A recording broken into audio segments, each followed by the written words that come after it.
Gipahigayon ang ika-tulo nga Asia-Pacific Economic Cooperation Business Advisory Council kun ABAC meeting dinhi sa dakbayan sa Sugbo sugod ni adtong Hulyo 27, tuig 2023. Gitambungan kini sa mga nagkadaiyang lider sa mga negosyante, mga magbabalaod ug mga stakeholders nga naapil sa Asia-Pacific Economic Cooperation kun APEC. Sa ikaduhang adlaw sa maong panagtigom, Hulyo 28, 2023, gipanguluhan ni Presidente Ferdinand Marcos Jr. ang opening ceremony sa ABAC nga gitambungan sa gibana-banang 200 ka mga bisita ug delegado gikan sa 21 ka economies nga naapil sa APEC.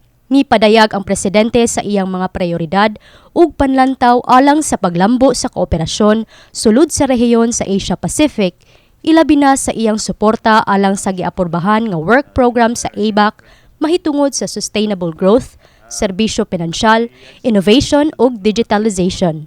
I highlighted the need to accelerate our efforts to address structural and policy issues with a view to enabling rapid economic recovery and growth in a swift and sustained manner that creates jobs, draws more people into the mainstream economy, and reduces poverty and inequality. Nahisgutan sab ni Marcos ang mga mahinungdanon nga issues sa nasod sama sa climate change, seguridad sa pagkaon ug enerhiya.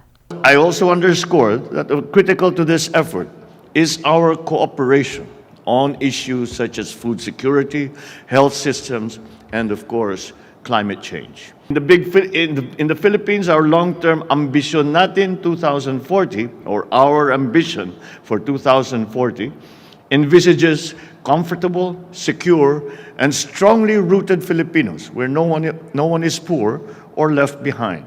Magpadayon ang gipahigayon nga ABAC dinhi sa Sugbo hangtod karong umaabot nga Domingo, Hulyo 30, 2023. Kini si Angel Anne Jabian, UP Comm Intern, alang sa My TV Cebu.